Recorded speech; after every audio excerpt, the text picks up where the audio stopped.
Profit. WCR मतलब होता है प्रॉफिट। तो जैसे आपको बैलेंस शीट की लायबिलिटी में देता है ये क्वेश्चन में WCR आपको दे दिया, मान लीजिए 30,000 दे दिया, और ए और बी पार्टनर है हमारे, वो 3:2 में।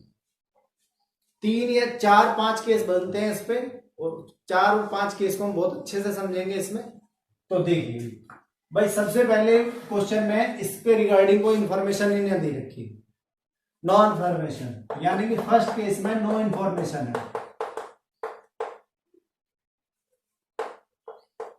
कोई इंफॉर्मेशन नहीं दे रखी, यानी क्वेश्चन साइलेंट है। WCR दे दिया, ओल्ड रेशो दे दिया, और इनका फ्यूचर रेशो भी दे दिया, मान लीजिए 2:3, उल्टा कर लिया इन्होंने। तो आपने क्या करना है, आपको ये पता है कि भैया ये प्रॉफिट है, तो प्रॉफिट है तो आप इसे बांट देंगे, सिंपल सा बांटेंगे। तो क्या लिखेंगे, WCR डेबिट टू पार्टनर, यानी मैं ए भी लिख सकता हूं, ए एंड बी। किस रेशो में बांटेंगे हम, ओल्ड रेशो में। फर्स्ट केस खत्म। अगर हमें कोई इंफॉर्मेशन नहीं दे रखी है तो आप ये कहेंगे, अगर हमें इंफॉर्मेशन देंगे there is a no claim, कोई भी क्लेम नहीं है हमारे पास में। WCR के लिए हमने 30,000 निकाला हुआ है, WCR वर्कमैन कंपनसेशन रिजर्व है, यानी कि इसके लिए कोई भी क्लेम नहीं है कंपनी फर्म के ऊपर किसी भी तरह का। तो फर्म क्या करेगी, इसको आपस में डिस्ट्रीब्यूट कर लेगी। तो यानी कि हमारी सेकंड केस में भी यही एंट्री बन जाएगी। अगर कोई इंफॉर्मेशन नहीं है तो आप उसे बांट लेंगे, और अगर उसके लिए कोई क्लेम नहीं है, कोई भी उसमें कोई हमारे लायबिलिटी नहीं है, तो हम क्या करेंगे, तब भी हम सारा बांट देंगे। और भी थर्ड केस समझिए। थर्ड केस, फर्स्ट केस में मैंने लिखा है नो इंफॉर्मेशन, सेकंड केस में लिखा है मैंने नो क्लेम। अगर थर्ड केस में मैं लिखता हूं क्लेम, मान लीजिए 10,000 आप पे क्लेम हो रहा है, WCR के पे क्लेम हो रहा है 10,000 का, तब हमारी एंट्री पे क्या इफेक्ट पड़ेगा, सोचने के समझने की बात है। आपको पता है भाई WCR बांटेंगे तो प्रॉफिट है, प्रॉफिट है तो पार्टनर क्रेडिट है, तो WCR तो आपका डेबिट ही रहेगा।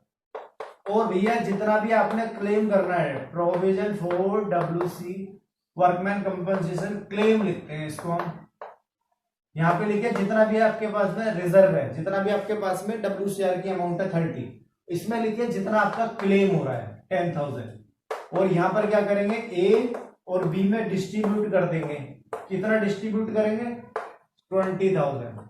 किस रेशो में करेंगे, ओल्ड रेशो में, सब कुछ ओल्ड रेशो में। अगर बांटना है तो सब कुछ ओल्ड रेशो में चलेगा, ठीक है। थर्ड केस हो जाएगी, आपका क्लेम था 10,000, तो इसका मतलब आप जो बांटेंगे वो 20,000 को बांट लेंगे, क्योंकि ये हमारा प्रॉफिट होगा, ए और बी में बट जाएगा। फोर्थ केस देखिए, अगर हमारा क्लेम हो जाए 30,000, अगर हमारा क्लेम हो जाता है 30,000, तो प्रॉफिट तो बचेगा नहीं हमारे पास में बटने के लिए, क्योंकि 30 का हमारे पास रिजर्व, 30 का ही क्लेम कर रहे हैं, वर्कमैन कर रहे हैं। तो इसका मतलब क्या, बटने लायक तो कोई प्रॉफिट नहीं बचा हमारे पास। तो अब हम क्या करेंगे, यहाँ पे 30,000 ही डाल देंगे, बस सिंगल एंट्री बन जाएगी आपकी फोर्थ केस में। आ रही है बात समझ में, आ रही है तो कमेंट जरूर करना, लाइक जरूर करना, तभी मुझे समझ आएगा कि हाँ जो मैंने समझाया आपको समझ आया, क्लियर।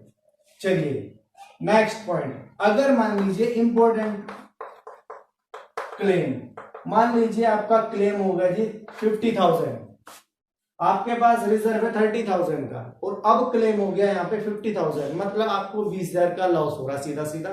और ये लॉस आप कहाँ पे एडजस्ट करेंगे, यहाँ पे कितना क्लेम लिखेंगे, ये तो अमाउंट सेम ही रहेगा ना भाई। अगर क्लेम ज्यादा है तो आपकी एंट्री ऊपर जाएगी, क्लेम कम है तो बढ़ जाएगा पार्टनर में, और अगर क्लेम कम है तो बढ़ गया था, और सेम है तो कुछ नहीं हुआ था, 30-30 डाल देता हमने। अब हुआ है क्लेम हमारा 50 का, तो यहाँ पे मैं 50 डाल दूंगा, और यहाँ पे क्या करूंगा, रिवैल्यूएशन अकाउंट से चार्ज कर लूंगा इसको। रिवैल्यूएशन अकाउंट से मैंने चार्ज कर दिया 20,000, और अगर रिवैल्यूएशन अकाउंट डेबिट हो रहा है, अगर रिवैल्यूएशन अकाउंट डेबिट हुआ है तो ये हमारे लिए लॉस है, और अगर हमारा रिवैल्यूएशन अकाउंट क्रेडिट हुआ है तो इसका मतलब हमारा प्रॉफिट है। तो यहाँ पर एक एंट्री और बन गई है, और एक एंट्री और क्या बनी है, कि हमारा लॉस हुआ है, तो लॉस हुआ है पार्टनर्स को बेयर करेंगे, तो एंट्री बनेगी हमारी ए डेबिट और B debit to revaluation account. यहाँ पे लिखूंगा मैं 20,000 को किस रेशो में बांटूंगा, 3-2 में, यानी कि 12,000 और 8,000। बस जी, प्री बोर्ड में आया था अभी CBSE 2019-20 में,